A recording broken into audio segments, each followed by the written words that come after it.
Iodine is one of the body's essential trace elements and a dietary necessity for human beings. The actual amounts required are small, about 100 to 150 micrograms per day, or a total of 3 grams during your entire life.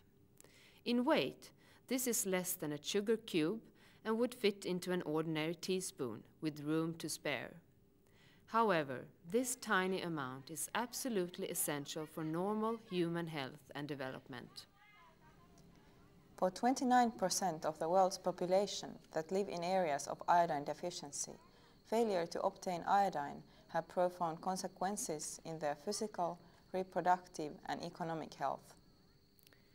Iodine is an essential component of the thyroid hormones.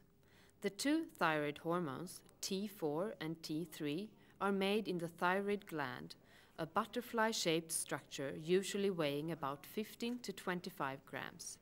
Normally, this gland is not visible.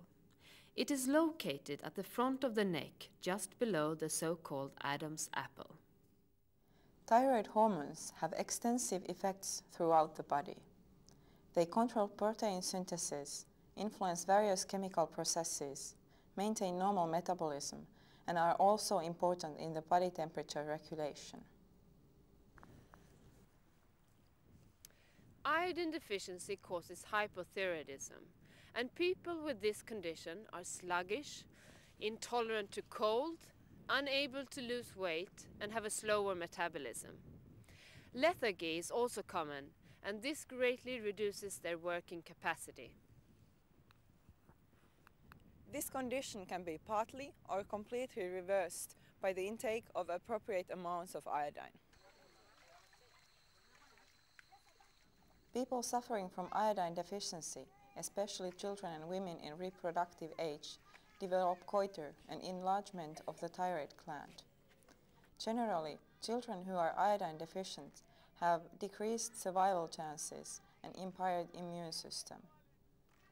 Women may also suffer from decreased fertility. In the pregnant women, iodine deficiency may cause a brain damage in the fetus, which can lead to abortion and stillbirth. The child can also be born with various degrees of mental retardation and physical deformation, which in its severest form is called cretinism. This person is a cretin. He's 22 years old, but with a mind and a body of a 3-year-old child. Because of mental retardation, academic performance is usually dismal, and socioeconomic development of whole societies can be greatly retarded by this preventable scourge. World Health Organization estimates that 118 countries have an iodine deficiency, which affects the health status of their population. On this map, the areas with high goiter rate are marked with red color, and the areas with medium goiter rate with orange. In total, 1.6 billion people are at risk of developing iodine deficiency disorders, and 655 million suffer from goiter.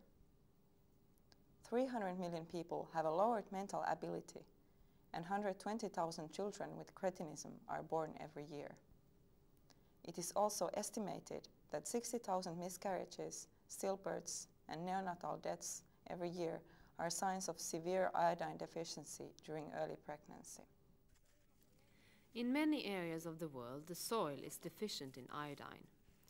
The soil loses its iodine through the process of leaching by water and erosion. The most affected areas are highlands and areas where flooding frequently occurs. This leads to little or no iodine in vegetables, plants, and animals that grow and live in the area. Therefore, the food consumed by the people will not contain enough iodine. Different factors can also affect the iodine status. Chemicals in some foods, for example cyanogens in cassava, impede the absorption of iodine by the thyroid gland. Cassava needs to be adequately processed in order to remove the cyanogens.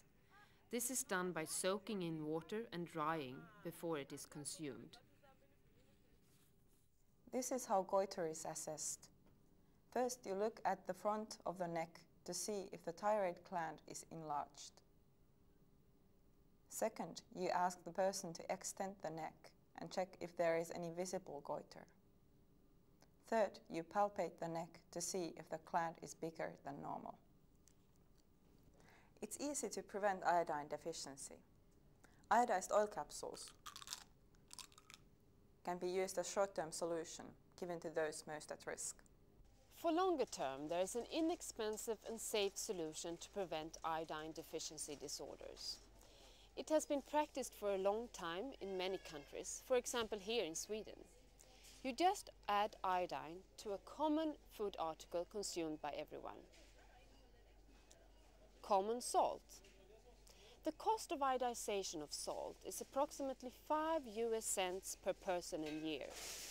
And iodine deficiency disorders has been eradicated from many countries in this way. The advantages of using salt is that it's centrally produced, it's cheap, it's consumed throughout the year, and it's culturally acceptable and therefore also consumed by everyone. You can also fortify sugar or water.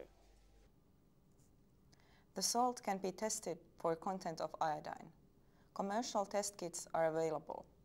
If the salt contains iodine, it will change color from white to blue. Education plays a major role in preventing iodine deficiency disorders. You should make people aware of iodine deficiency and its consequences and teach them how to prevent it. This will empower the people to help themselves. These children are singing a song telling why people should use iodized salt.